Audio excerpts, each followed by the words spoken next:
감사합니다. 오늘 이 시간에는 오후 5시의 은혜라는 제목으로 하나님 말씀 나누길 원합니다. 여러분, 이런 광고 문구 들어보셨습니까? 열심히 일한 당신 떠나라. 들어보셨죠? 열심히 일한 당신 떠나라. 예전에 한국에서 TV에 굉장히 유명했던 이 광고 문구입니다. 우리는 이 말이 얼마나 우리에게 익숙한지 모릅니다. 세상은 우리에게 항상 이렇게 말합니다. 열심히 일한 당신 떠나라. 열심히 일했으니까 일한 만큼 보상을 받아야지 라고 말을 합니다. 그리고 우리 마음속에는 자연스럽게 이런 생각이 자리 잡고 있죠. 아, 그래, 맞아. 내가 열심히 일했으니 그만한 대가를 받아야지 라고 생각을 합니다. 우리는 어릴 적부터 약육강식의 세계에서 치열하게 살아남는 법을 배워왔습니다. 그래서 이런 말들이 있습니다. 일찍 일어나는 새가 벌레를 잡는다. 콩 심은 데 콩 나고 팥 심은 데 팥 난다. 뿌린 대로 거둔다. 세상에 공짜는 없다. 우리는 이런 말을 들으면서 어려서부터 자라왔습니다. 또 이것이 자연스럽게 우리가 배우는 세상의 이치입니다. 그리고 이 배워왔던 이 원리가 어느새 세상을 바라보는 나의 가치 판단의 기준이 되어버렸습니다. 여러분, 이것을 다른 말로 보상심리라고도 합니다. 우리는 어린 시절부터 이 보상심리를 배우며 자라왔죠. 예를 들어서 어린 시절에는 열심히 공부해서 게임기를 얻는 것을 목표로 하는 동기부여를 가지고요. 어른이 된 다음에는 좋은 직장에 취직하거나 안정된 비즈니스를 운영을 하는 꿈을 꿉니다. 열심히 일하고 이제 은퇴한 후에는 남은 여생을 좀 편안하게 여유 있게 보내고자 하는 목표를 가집니다. 나이와는 상관없습니다. 성별과 관계없이 우리 모두는 보상을 꿈꾸며 살아갑니다. 그렇다면 우리 그리스도인들은 어떨까요? 이 그리스도인들에게도 보상심리가 있습니다. 이 기독교에서 말하는 보상심리는 공로의식이라고 합니다. 공로의식. 문제는 우리 신앙생활에서요, 이 공로의식이 작용을 할 때 그에 합당한 결과를 얻지 못하게 되면 내가 만족하는 삶을 살 수 없게 된다라는 거예요. 예를 들어 내가 열심히 기도했는데 하나님이 내 기도에 응답해 주시지 않으셨습니다. 내가 정성껏 하나님께 예물을 드렸습니다. 그런데 나의 삶은 여전히 가난하고 어려워요. 내가 이렇게 충성하고 열심히 교회에서 봉사하는데 사람들이 인정해 주지 않습니다. 이러한 보상심리, 공로의식이 내 마음 안에 있는데 이것이 우리의 신앙생활에 아주 큰 영향을 미친다라는 사실입니다. 공로의식을 가지고 하나님 앞에서 나름 열심히 살아왔다라는 생각으로요, 다른 사람과 비교를 하다 보면요, 어느새 내 마음 안에 불편하고요, 시험에 들기도 합니다. 그러나 그리스도인들은요, 공로의식으로 살아가는 것이 아닙니다. 그리스도인들은 은혜로 살아갑니다. 아멘. 오늘 본문에 살펴보면 하나님의 은혜는 우리의 공로나 노력으로 주어지는 것이 아님을 분명히 알 수 있습니다. 그렇다면 하나님의 은혜는 우리에게 어떻게 주어지는 것입니까? 누구에게 주어지는 것입니까? 예수님이 말씀하신 포도원 비유를 통해서 우리가 공로의식이 아니라 어떻게 하면 은혜의 사람으로 살아갈 수 있는지 오늘 그 비결을 살펴보기를 원합니다. 오늘 본문의 배경은 포도원입니다. 이야기는 이 포도원 주인이 이제 수확기를 맞아서 추수할 일꾼을 찾는 것으로 시작을 합니다. 포도를 추수할 일꾼을 이제 고용하기 위해서 주인이 이른 아침부터 집을 나섰습니다. 이 포도를 수확할 당시에는 이제 많은 일꾼들이 필요로 했어요. 1절 말씀에 보니 이렇게 시작을 합니다. 천국은 마치 품꾼을 얻어 포도원에 들여보내려고 이른 아침에 나간 집주인과 같으니. 여기서 이른 아침은 오전 6시입니다. 예수님 당시에 이 유대인들의 노동자들은요, 보통 이제 해가 뜨는 시간부터 해가 지는 시간까지 일을 했습니다. 유대인들의 시간 계산법은 이 유대인들은 밤과 낮을 이제 12시간으로 구분을 했어요. 그래서 밤 12시간, 낮 12시간. 그런데 그들은 이제 하루의 시작을요, 아침이 아니라 하루의 시작을 해가 질 때, 저녁에 하루를 시작해서 다음날 저녁에 하루가 끝나는 것으로 계산을 했습니다. 당시 노동자들은 노예 다음으로 이 사회의 연약한 계층이었습니다. 그들이 받았던 임금은요, 하루에 한 데나리온이었습니다. 포도원 주인이 이른 아침에 온 일꾼들에게 이제 한 데나리온을 주겠다라고 약속을 하고 이제 포도원에 일을 시킵니다. 여기까지는 이제 평범한 이야기죠. 그런데 주인이 일손이 모자랐는지 제3시, 제6시, 제9시에도 장터로 나가서 일꾼들을 데리고 옵니다. 이 3시, 6시, 9시는 오늘날 시간으로 계산을 하면 오전 9시, 정오, 그리고 오후 3시입니다. 그 시간까지도 아직 장터에서 일을 구하지 못하고 남아 있었던 일꾼들이 있었던 거예요. 그리고 주인은 이들을 데리고 와서 이제 일을 줍니다. 주인이 이들에게 이제 얼마를 주겠다라고 특정한 금액은 약속하지 않지만 다만 상당한 금액을 주겠다라고 말을 하죠. 오늘 본문 4절, 그들에게 이르되 너희도 포도원에 들어가라. 내가 너희에게 상당하게 주리라 하니 그들이 가고. 여기서 상당하게라는 뜻은요, 합당하게, 노동에 정당하게라고 해석을 할 수 있습니다. 아마 늦게 일을 시작한 일꾼들은 하루가 끝나고 품삯을 받을 때 그 하루 일당인 한 데나리온보다는 적게 받을 것이라고 마음속으로 생각하고 있었는지도 모릅니다. 그런데 주인이 일꾼이 아직도 모자랐는지 오후 5시가 됐는데 장터에 또 나갑니다. 하루 일을 마무리 짓기 1시간 남았죠. 그런데 여전히 그 시간에도 사람들이 있었습니다. 사람들이 빈둥거리면서 서서 놀고 있었어요. 그래서 주인이 당신들 왜 여기 있어? 라고 묻자 그들이 이렇게 대답을 합니다. 7절, 이르되 우리를 품꾼으로 쓰는 이가 없음이니이다. 이르되 너희도 포도원에 들어가라 하니라. 주인이 그들을 불쌍히 여깁니다. 당신들 그렇다면 내 포도원에 들어가서 일을 좀 하시오 라고 일거리를 줍니다. 이제 날이 이제 저물었습니다. 하루를 마무리하고 이제 일당을 주는 시간이 되었습니다. 주인은 이제 청지기를 불러서 모든 일꾼들에게 품삯을 나누어 주라고 지시를 합니다. 그런데 여기서 반전이 일어납니다. 나중 온 사람부터 먼저 온 사람까지 이제 차례차례 임금을 주는데 똑같은 임금을 받는 거예요. 오후 5시에 온 사람 1시간 일했습니다. 1시간 일한 사람이 1시간에 해당하는 임금을 받는 것이 아니라 하루치 임금을 받는 거예요.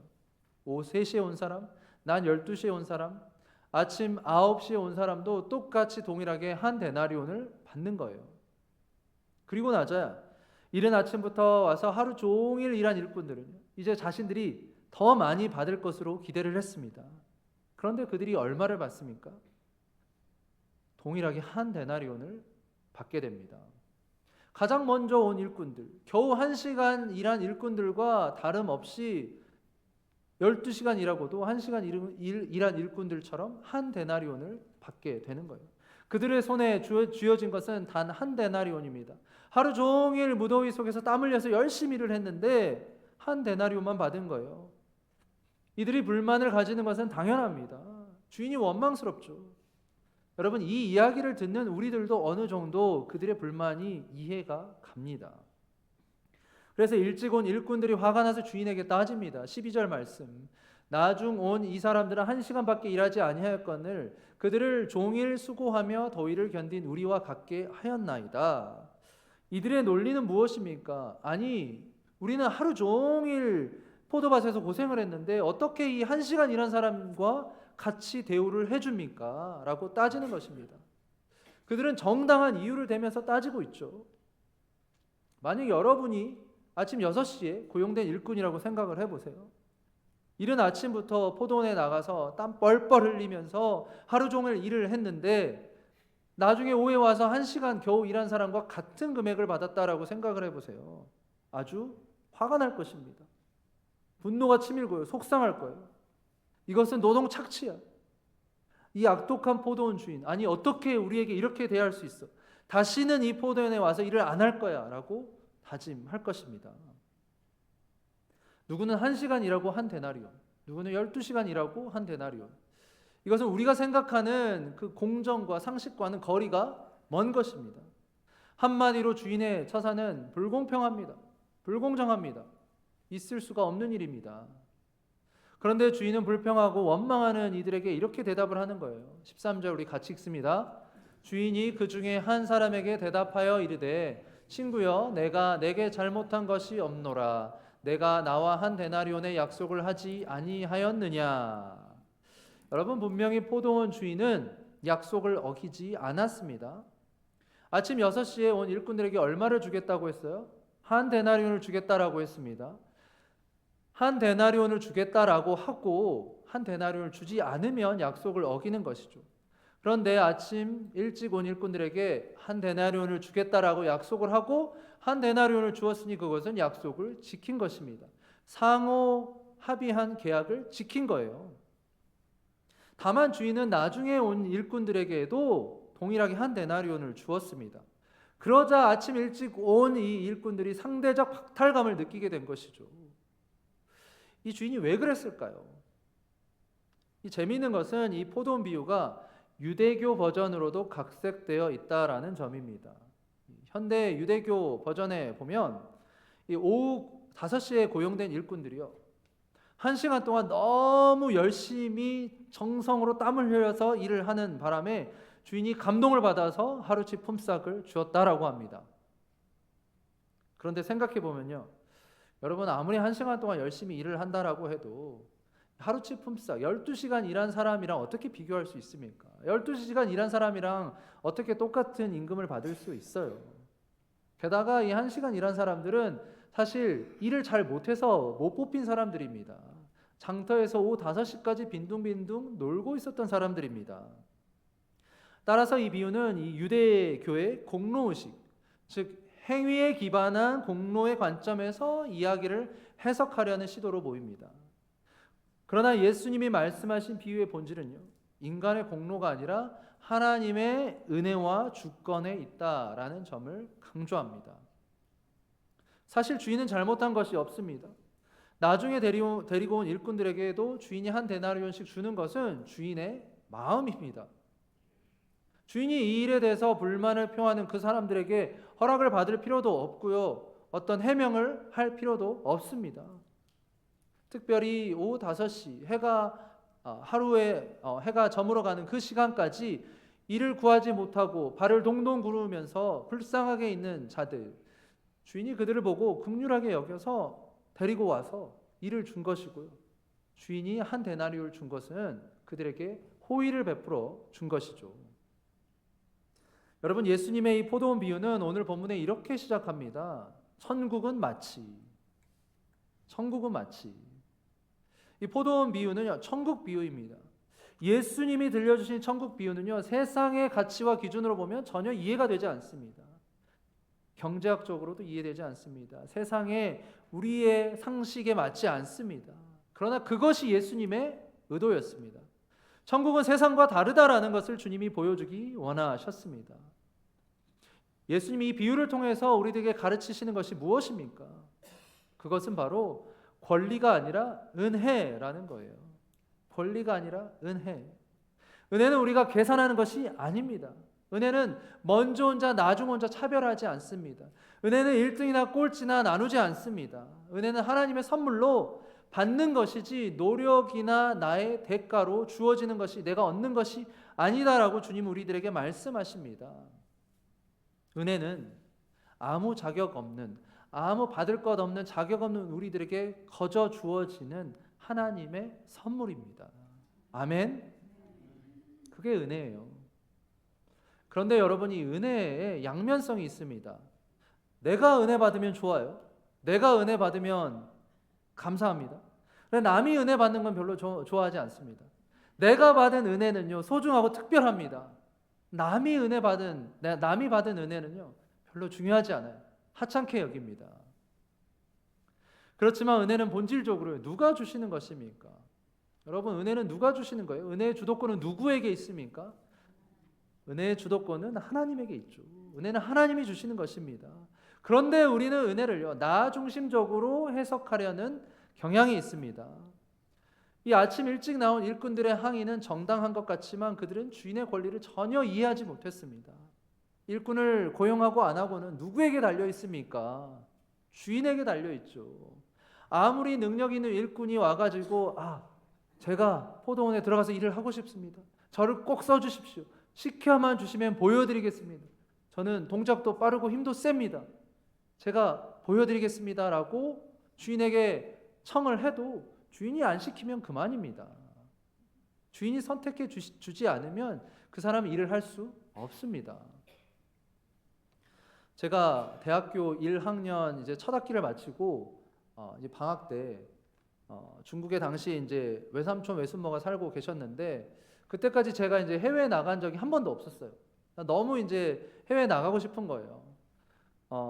그런데 이제 마침 중국에 삼촌이 계시니 그래 내가 이제 해외 나가야 되겠다라고 하는데 이제 돈이 없으니까 돈을 벌어야 되겠다라고 해서 알바를 시작한 것이 노가대를 하게 되었습니다. 아파트 이제 건축하고 있는 그 공사 현장에 가서 이제 한 달 동안 이제 노가대를 하게 되었습니다. 당시 일당이 한 35,000원 정도였던 것 같아요. 이제 주일 빼고 이제 한 달 정도 일을 하니까 80 몇만 원 받았던 것 같아요. 이제 아주 뿌듯한 마음을 가지고 이제 비행기표를 사고 저 할머니와 이제 중국에 갔습니다. 저는 이제 한 달 동안 노가대를 했는데 해외에 가려고 놀러 가려고 이제 노가대를 했죠. 근데 저랑 한 집에 사는 사람은 저보다 훨씬 더 거룩합니다. 제 아내는 대학교 1학년 때 CCC 이 수련회가 있는데 이 수련회에 가려고 노가대를 했습니다. 대단하죠. 수련회 갈 회비를 모으려고요. 같은 이제 CCC 동아리 친구 2명과 인력사무소에 갔대요. 처음으로 인력사무소에 갔는데 너무 떨렸답니다. 그 가보니까 이제 아저씨 아줌마들이 다 있는 거예요. 이제 걱정을 했대요. 과연 누가 우리를 뽑아줄까? 누가 우리를 데리고 가서 일을 시켜줄까라고 걱정을 너무 했는데 다행히 어떤 아저씨가 와가지고 보더니 이 젊은 친구들 좀 키도 크고 일도 잘하게 생겼나 해가지고 데리고 간 곳이 감나무 농장이었답니다. 그런데 이제 그 농장에 데리고 갔는데 그 아저씨랑 이제 같이 사는 아줌마겠죠. 그 아줌마가 이제 그 학생들을 보더니 대뜸 이제 아저씨에게 아니 일 잘하는 아줌마들 데리고 오라고 했지 왜 이 어린 여학생들 데리고 오냐고 해서 아저씨를 혼냈답니다. 어찌저찌 해가지고 이제 감나무 농장에서 힘들었는데 하루 일을 하고 일당을 받아서 이제 수련회 회비를 내고 갈 수 있었다라고 합니다. 제가 이 말씀을 드리는 이유는 여기에서 일을 했다라는 것이 중요한 게 아니라요. 누가 일할 사람을 뽑아 주었느냐라는 것입니다. 일을 하고 싶어서 여러분 인력사무소에 가도요 뽑아주지 않으면 일할 수 없습니다. 일할 사람을 뽑는 것은 시키는 사람의 전적인 권리입니다. 그렇죠? 오늘 본문에 보면 이 포도원 주인이요 장터에 갔습니다. 먼저 이른 아침에 나가서 일할 사람을 뽑아오고 그런데 보니까 또 나갔어요. 또 나가고 일할 사람들 데려오고 또 나가보니까 놀고 있는 사람들이 있는 거예요. 그러니까 그 사람들도 데리고 와서 포도원에서 일할 수 있도록 기회를 주었습니다. 포도원 주인이 일할 기회를 준 것이죠. 예수님은 제자들에게 요한복음 15장 16절에 이렇게 말씀하셨습니다. 우리 같이 읽습니다. 너희가 나를 택한 것이 아니요 내가 너희를 택하여 세웠나니. 여러분 이 포도원 주인이 일꾼들을 고용하러 장터에 나간 것처럼요. 우리 주님도 우리를 찾아오셨습니다. 예수님 그냥 가만히 서 계시지 않으셨습니다. 그냥 하늘의 위에 그냥 계시지 않으셨어요. 하늘의 모든 영광 버리고 낮고 낮은 이 천한 땅에 직접 찾아오셨습니다. 우리를 위해 오셨습니다. 그리고 우리의 죄를 위해 죽어 주셨습니다. 여러분 그것이 은혜입니다. 아멘. 그것이 주님이 우리에게 보여주신 그 조건 없는 사랑, 그 사랑이 은혜입니다. 예수님이 보여주신 그 은혜는요 우리의 공로와 상관없습니다. 은혜는 공정하지 않아요. 은혜는 우리의 상식에서 계산할 수 있는 것이 아닙니다. 은혜는 전적인 예수님의 사랑에서 출발하는 것입니다. 누가복음 15장에 보면요. 한 마리 잃은 양을 찾아 헤매는 주인 이야기가 나옵니다. 양 100마리를 가진 주인이 어느 날 양을 치고 이제 집에 데려가려고 하는데 양의 숫자를 세어보니까 99마리 있는데 한 마리가 없는 거예요. 그래서 주인이 어떻게 합니까? 이 99마리의 양을 들판에 그대로 두고 한 마리의 잃은 양을 찾아 나섭니다. 여러분 한번 생각해 보세요. 한 마리의 잃은 양을 찾기 위해 99마리의 양을 희생해야 하는가? 가만히 들판에 두면요, 사나운 짐승이나 늑대에게 먹힐지도 모릅니다. 99마리를 지키는 것이 상식적인 방법이라고 할 수 있습니다. 그런데 주인은요, 이 한 마리의 양을 찾을 때까지 헤매고 또 헤매고 그러다 결국 이 잃은 양을 찾아요. 그리고 너무나 기쁜 나머지 온 동네 사람들을 모아서요, 잔치를 벌입니다. 결국 예수님이 가르치시는 것은 뭐예요? 세상의 법이나 세상의 가치, 상식이 아니라 이것이 하나님 나라의 원리다. 하나님이 은혜 베풀어 주시는 방법이다라고 가르쳐 주시는 것입니다. 여러분, 우리가 하나님의 사랑을 더 받기 위해 할 수 있는 일은 아무것도 없습니다. 여러분은 아무리 주의를 열심히 한다라고 해도요, 그것이 하나님의 은혜를 더 받게 할 수도 덜 받게 할 수도 없습니다. 물론 그렇다고 여러분들 섬기지 말라는 거 아닙니다. 지금 섬기는 그 자리에서 또 주신 부르심을 가지고 잘 섬겨야 합니다. 그런데 중요한 것은요, 누구에 의해서 은혜를 받게 되었는가입니다. 누가 일꾼들을 뽑아서 이 포도원에 데려가 주었습니까? 누가 일꾼들에게 일할 기회를 주었습니까? 누가 일꾼들에게 일할 시간을 주고 마지막에 품삯을 주었습니까? 주인입니다. 그런데 이른 아침에 나온 일꾼들은요, 이 주인의 권리를 깨닫지 못한 거예요. 때로는 신앙생활하면서요, 무의식적으로 우리 안에 있는 이 권리의식이 뿜어져 나올 때가 있습니다. 이러한 권리의식, 공로의식은요, 은혜를 은혜로 보지 못하게 해요. 여러분, 이 공로의식의 본질이 뭔지 아십니까? 이 공로의식의 본질은 나는 이렇게 해도 돼 라는 나 중심적인 사고에 근거합니다. 내가 생각하는 공정, 내가 생각하는 상식, 내가 가진 권리가요, 하나님의 주권보다 위에 있습니다. 공로의식은요, 자기 부인을 하고 예수님을 따라야 하는 신앙인들에게 가장 큰 걸림돌이 되는 거예요. 여러분, 오늘 포도원의 비유 설교를 들으면서 여러분 자신을 한번 생각해 보세요. 나는 아침 6시에 온 사람인가? 아니면 오후 5시에 온 사람인가? 솔직히 우리는 아침 6시에 온 사람이라고 행동하는 경우가 종종 있습니다. 나 이렇게 열심히 신앙생활하고 있는데 하나님 아시겠지.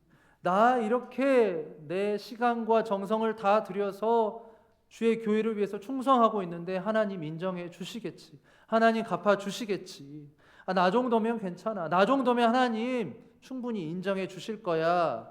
라는 공로의식이 여러분의 마음속에 자리 잡고 있지 않습니까? 필립 얀시라는 복음주의를 대표하는 이 작가가 쓴 놀라운 하나님의 은혜라는 책에 이렇게 쓰여 있습니다. 우리 중에 자기 공로대로 받는 사람은 아무도 없다. 하나님이 요구하시는 완전한 삶 근처에라도 가는 사람은 하나도 없다. 공평한 기준대로 받기만 한다면 우리는 다 지옥행으로 끝날 것이다. 우리 모두는 하나님의 은혜 없이는 오늘 이 자리에 올 수 없는 자입니다. 우리 중에 어느 누구도요, 아침 6시에 나온 일꾼 없습니다. 오후 5시에 나온 일꾼들입니다. 사실 우리는 원래 이 포도원에 들어가서 일할 자격도 없는 자예요. 그런데 포도원 주인이신 하나님의 은혜로 부르심을 받았습니다. 일을 할 수 있게 되었습니다. 또 일에 대한 대가로 상급, 품삯도 주셨습니다. 아침 6시에 온 사람 12시간을 일했어요. 오후 5시에 온 사람 겨우 1시간 일했습니다. 그 사람들이 동일한 한 데나리온을 받는 것, 우리 인간의 기준에 볼 때는 너무나 불공평합니다. 그런데 이 포도원 주인은요, 보상 심리의 기준으로 대하지 않았어요. 은혜로 대했습니다. 하나님의 은혜, 값없이 주어진 선물입니다. 아멘. 에베소서 2장 8절과 9절 이렇게 말씀합니다. 우리 같이 읽겠습니다. 너희는 그 은혜에 의하여 믿음으로 말미암아 구원을 받았으니 이것은 너희에게서 난 것이 아니요 하나님의 선물이라. 행위에서 난 것이 아니니 이는 누구든지 자랑하지 못하게 함이라. 아멘.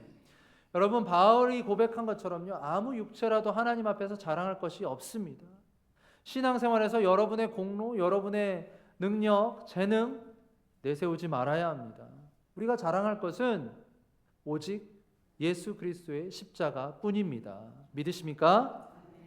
우리가 예수 그리스도의 십자가를 붙잡는다. 그것은 예수님이 나를 위해서 모든 것을 해주셨기 때문에 내가 내세울 것은 하나도 없다라는 뜻입니다.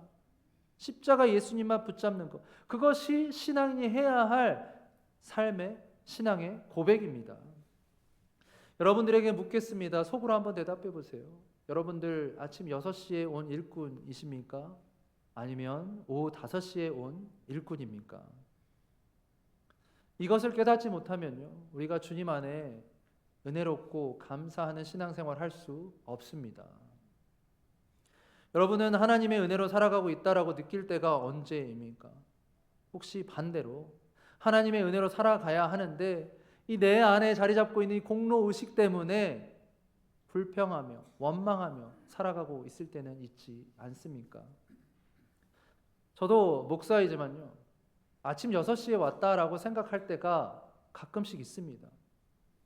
솔직히 사역하면서 하고 싶은 말도 있고 또 해야 할 말도 있고 어떤 것을 보면서 저건 아닌데 이렇게 해야 하는데 라는 생각이 들 때가 있습니다. 설교를 준비하면서 내가 오후 5시에 은혜 받은 사람으로 살려면 어떻게 해야 할까라는 고민을 하게 되었습니다. 여러분 자신에게 솔직히 질문해 보세요. 여러분 은혜의 사람이 되는 것이 쉽습니까? 은혜의 사람이 되는 거 쉬워야 하는데 쉽지 않습니다. 아마 오늘 여기 앉으신 분들 중에는 말씀을 들을 때는 그래 내가 이제 은혜의 사람이 되어야 되겠다라고 다짐하고 결단할지 모르겠으나 오늘 예배 끝나고 축도 후에 이제 저 본당에 나가게 되면요, 여러분들 나를 은혜의 사람으로 살지 못하게 하는 수많은 어려움과 장애물들이 여러분들을 기다리고 있습니다. 내가 꺼려하는 저 한 사람, 저 복잡한 인간관계, 나에게 맡겨진 저 버거운 사역, 또 여러분의 가정과 직장은 어떻습니까? 그 전쟁터 같은 평안하지 않은 가정, 나에게 너무나도 부담스러운 스트레스 주는 직장, 그러한 곳으로 우리가 들어가야 합니다. 그때 여러분이 가져야 할 태도가 무엇인지 아세요? 그때 여러분이 가져야 할 태도는요, 그래 맞아 나는 오후 5시에 부름받은 자지, 나는 아침 6시에 온 자가 아니라 오후 5시에 은혜 받은 자야 라고 여러분들을 끊임없이 되새기는 거예요. 우리가 은혜의 삶을 살아간다라는 것은 오후 5시의 은혜를 기억한다라는 것입니다. 그리고 그 은혜를 감사하며 살아내는 것입니다. 믿으십니까? 아멘. 우리가 정말 은혜의 사람이 되어야 합니다.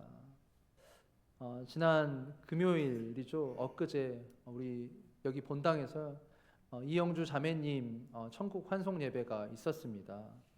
보통 장례 예배에 가면 살아 생전에 고인의 그런 사진이나 영상을 이제 그 화면에 보여주죠. 그리고 또 이제 그 장례 배경 음악과 함께 그 고인의 살았던 모습을 보면서 우리가 기억을 추모를 합니다.